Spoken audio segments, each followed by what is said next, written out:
in a democratic country, it is very important that different people are presented with different views and different ideologies. So the idea is that if we're talking about the presidential candidates, they obviously each have a different manifesto. They have a specific vision for Namibia.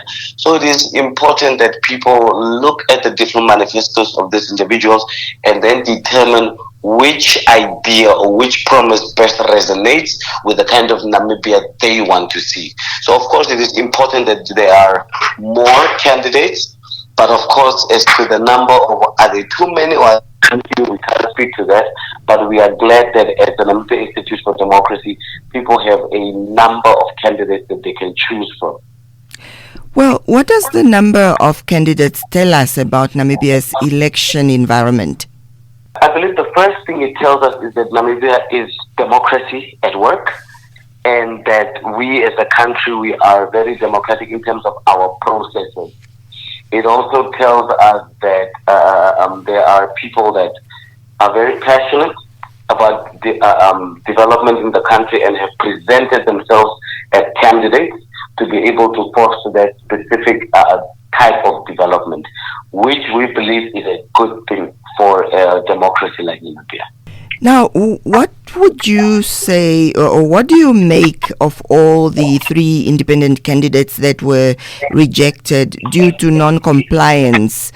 Meaning that there will be no independent candidates taking part in these elections. Okay. I know that the Electoral Act provides for standing of candidates as independent, meaning they are non-partisan. And obviously, in a democratic country like ours, it would have been important to have such people represented. But unfortunately, due to a turn of events, and I'm so glad that in their statement, the commission for each one of the 3 candidates made it clear as to why were they really why did they not make the cut in terms of being on the ballot. And according to what the commission has informed us on, it is purely on the candidate's inability to collect the right amount of signatures. So the law dictates that there's a certain number of signatures of registered voters each candidate must have to be able to qualify to stand as an independent candidate. But unfortunately, the respective independent candidates that try to, contest were unable to get that number. So due to the legal process, the prescribed process, they were not able to make the cut. We believe it's democracy at work again, because it shows that no one is above the law, and that doesn't matter what we do, especially in terms of electoral matters, we must abide by the law. So in terms of campaigning, do you think that the respective candidates have done enough, to convince the potential voters so far that they are the best candidate? Okay, so at the NID, we currently have election observers that we are training. We will be training over 500 young Namibians that we will station at different polling stations across the country that will observe our elections. And what we always teach them is that, there is what we call an election cycle. Each election cycle begins and ends with an election. But before the coming election, there's always different things that must take place. One of those is voter education. One of those is education of the electorate, of the public, and things like that.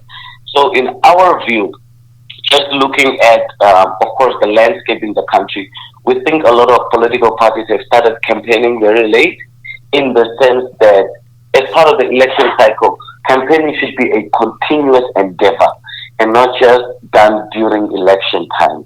We believe that political parties and the commission should continuously engage people, educate them in terms of the electoral processes, and in terms of course, for the political parties, there are different manifestos.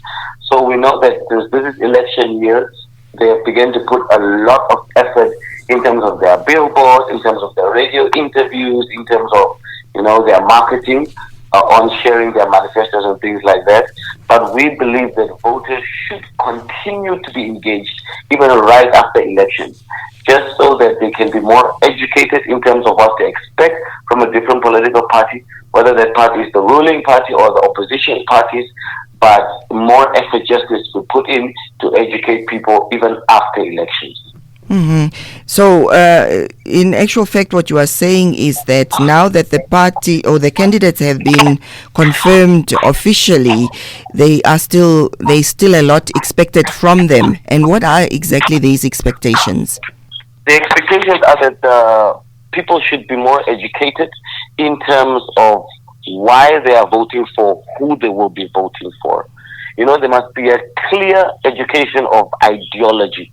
Each political party has a different ideology. For instance, if we just look at the issue of green hydrogen or youth unemployment, each respective political party or presidential candidate have a specific way they want to deal with that matter. This should be shared in a very concise way so that young people can understand. Particularly speaking on the young people, they are the largest demographic, making up 71% of our population. So it is important that when the information comes across to them, it comes in a way that they can understand it and that is easily consumable. Not just, jargon, but that each candidate or political party clearly represents the issue and then how they will deal with it tactically. Well, just perhaps in closing, Ginola, we often concentrate just on the political parties and we forget that there is the electorate. Do you think that they are geared up and they are ready to go to the polls come 27 November?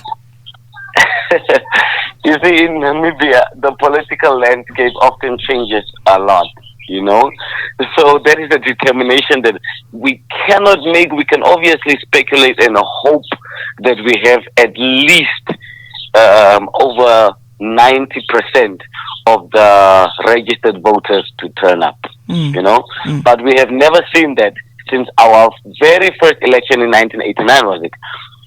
And that is why it is very, very important that obviously we can hope, but we as NID and also other civil society organizations, what we have done is that we have engaged a lot into voter education.